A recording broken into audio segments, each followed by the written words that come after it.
In the past update, we have gotten a new tower, which happens to be the Necromancer, our spawn tower.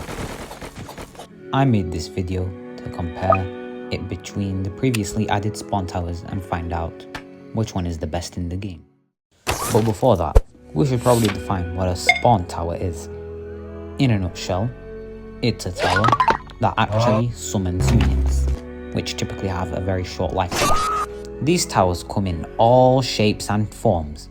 The main ones are Crook Boss, Military Base, Elf Camp, and Necromancer. They are all different in their usage, but all have one thing in common. Starting off with the Military Base, which is the OG spawn tower. And all it does is spawn trucks and tanks every 40 seconds or so, and does a grand total of 96.92 DPS for a total cost of 34.2k with a placement limit of 5.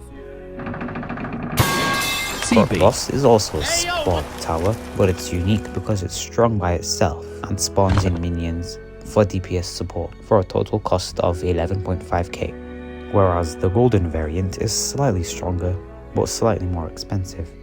For both variants, you can only place 4 Crooks, which is something to think about before taking this. Third on the list is the Elf Camp, which is the previous spawn tower added to TDS, and it could have been obtained for free, yes sir, only costing your time. This tower was only available for a limited amount of time, however, during Violent Night, and you had to beat its final boss, Necromancer. This tower is relatively cheap to both place and max out, costing you 15.275k, with a sad placement of 2, but it still manages to spawn in a lot of units. The total DPS of an elf camp is not really defined as it's all over the place, but to save myself some time, I will use Corso's analogy of elf camp doing roughly 190 DPS, which is relatively good for its price, but the placement limit ruins it. Next on the list is the engineer, which I completely disregarded at the start of the video. If you haven't noticed, I forgot it even existed. But this is the most expensive tower to grind, costing 4.5k gems to purchase in the store. It doesn't really spawn units in, more so she forges them into existence.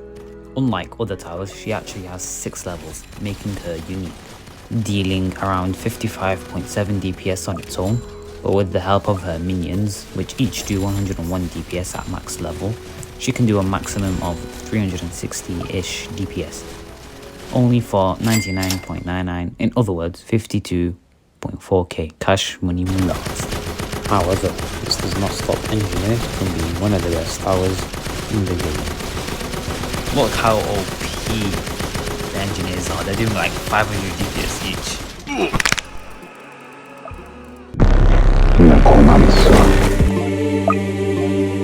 This tower is only available once per year for a grand cost of 1,800 gems with a placement price of 2.25k. At max level, this guy has the capacity to do 200 DPS because they can attack 4 enemies at once without the rate of fire bug, dealing basically 50 DPS per enemy. However, the Necro cannot attack when you activate his ability or when he reaches a full soul meter to spawn in the gravestones.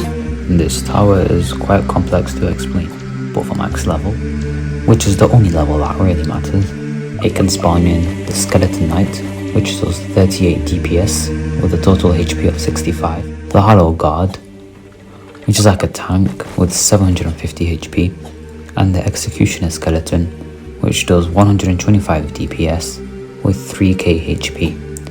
That's a total maximum DPS of 366 with the addition of 3k HP or even more.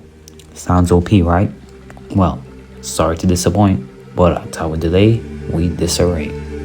These stats aren't bad themselves, but so many things can go wrong, like this, or this, which can cause the tower to be at the tipping point of uselessness. Furthermore, it costs about 45k to max out with a tower placement limit of 3. Oh well. Now it's time for the comparison. For last place, can you give it up for Necromancer?